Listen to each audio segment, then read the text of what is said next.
Well, it's hard to believe, but here we are at the start of winter 2021, and it's fair to say that the property market is looking a lot healthier than it was 12 months ago, Rob. That's right, Prue. Hello, and a big welcome to everyone tuning in. I'm Rob Fletcher. And I'm Prue Fletcher, and we'd like to welcome you today to our market update for winter 2021. As Victoria continues its post-COVID economic recovery, we've seen the property market go from strength to strength. So far, we've actually had one of the busiest years in a long time. It doesn't look like things are set to slow down anytime soon. In addition to a level of activity we've been experiencing in 2021, we also saw evidence of the resilience of Victoria's property market with the REIV's release of the median house prices in April. Recording one of its largest quarterly increases, house prices in Melbourne Metro surpassed a median value of $1 million for the first time, jumping by 8.8%. After the intensive lockdowns of 2020, sellers and buyers didn't waste any time to get into the market. The REIV recorded an estimated 35,000 transactions in the first quarter of the year, the highest in a first quarter of the year since March 2015. In addition to climbing median house prices, auction clearance rates have also remained strong so far this year. The Fletchers Group has achieved an average auction clearance rate of 87% for the year to date.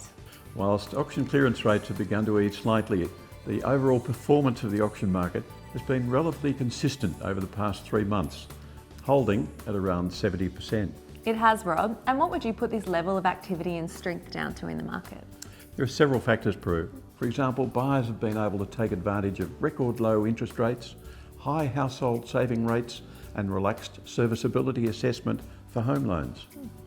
This lift in buyer sentiment has in turn encouraged more sellers back into the market as we've seen auction numbers rising. We've seen for the most part that house clearance rates have outperformed units as we witness both units and townhouses having slightly longer days on market. However, there will always be good demand for well-located real estate. In other news, the Victorian Government announced stamp duty and land tax increases in the 21-22 state budget last month. Those buying a home for more than $2 million across the state would pay more in stamp duty, with a premium duty rate of 6.5% being introduced. The rates will jump from the usual 5.5% on the 1st of July 2021. In all, there have been many positives in the current market for both sellers and buyers. Sellers can still benefit from relatively low stock levels, which is usually the case as we move into the colder months. And meanwhile, buyers can benefit from greater certainty that mortgage rates will stay low for several years, with the RBA not forecasting economic conditions to change and therefore are not expected to increase the cash rate until 2024 at the earliest.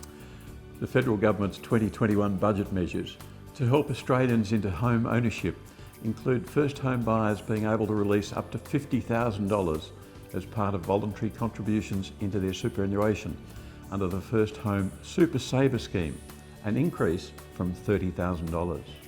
And single parents will also be able to access the Family Home Guarantee, which will allow 10,000 applicants over 4 years to purchase a home with as little as 2% deposit.